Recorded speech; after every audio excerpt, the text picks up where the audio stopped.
in his buttonhole.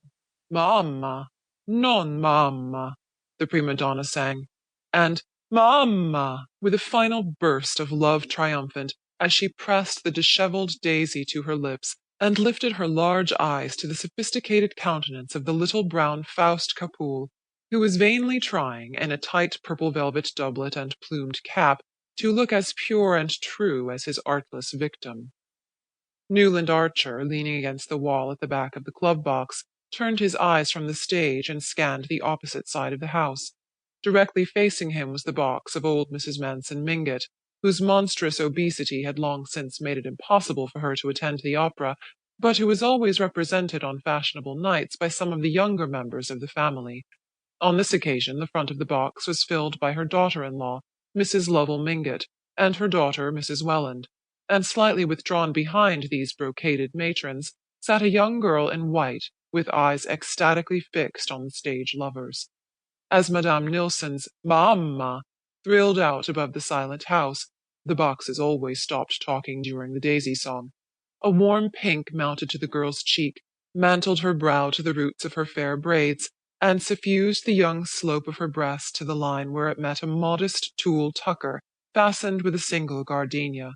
She dropped her eyes to the immense bouquet of lilies of the valley on her knee, and Newland Archer saw her white-gloved fingertips touch the flowers softly. He drew a breath of satisfied vanity, and his eyes returned to the stage. No expense had been spared on the setting, which was acknowledged to be very beautiful even by people who shared his acquaintance with the opera houses of Paris and Vienna. The foreground, to the footlights, was covered with emerald green cloth. In the middle distance, symmetrical mounds of woolly green moss, bounded by croquet hoops, formed the base of shrubs shaped like orange trees, but studded with large pink and red roses. Gigantic pansies, considerably larger than the roses, and closely resembling the floral pen-wipers made by female parishioners for fashionable clergymen, sprang from the moss beneath the rose-trees, and here and there a daisy grafted on a rose branch flowered with a luxuriance prophetic of Mr. Luther Burbank's far-off prodigies.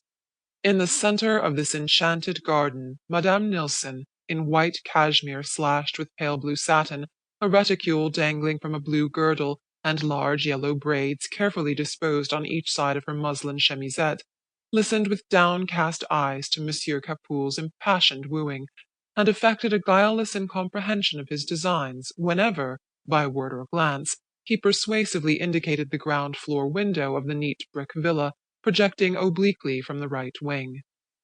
"The darling," thought Newland Archer, his glance flitting back to the young girl with the lilies of the valley. "She doesn't even guess what it's all about."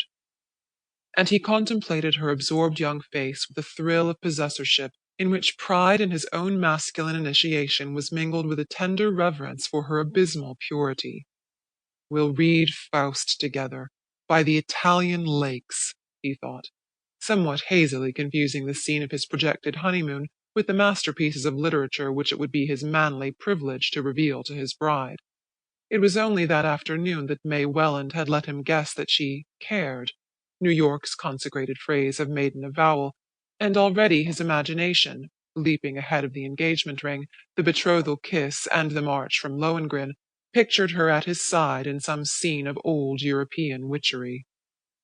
He did not in the least wish the future Mrs. Newland Archer to be a simpleton. He meant her, thanks to his enlightening companionship, to develop a social tact and readiness of wit, enabling her to hold her own with the most popular married women of the younger set, in which it was the recognized custom to attract masculine homage while playfully discouraging it. If he had probed to the bottom of his vanity, as he sometimes nearly did, he would have found there the wish that his wife should be as worldly wise and as eager to please as the married lady whose charms had held his fancy through 2 mildly agitated years, without, of course, any hint of the frailty which had so nearly marred that unhappy being's life and had disarranged his own plans for a whole winter. How this miracle of fire and ice was to be created, and to sustain itself in a harsh world, he had never taken the time to think out, but he was content to hold his view without analyzing it, since he knew it was that of all the carefully brushed, white-waistcoated, buttonhole-flowered gentlemen who succeeded each other in the club box, exchanging friendly greetings with him, and turned their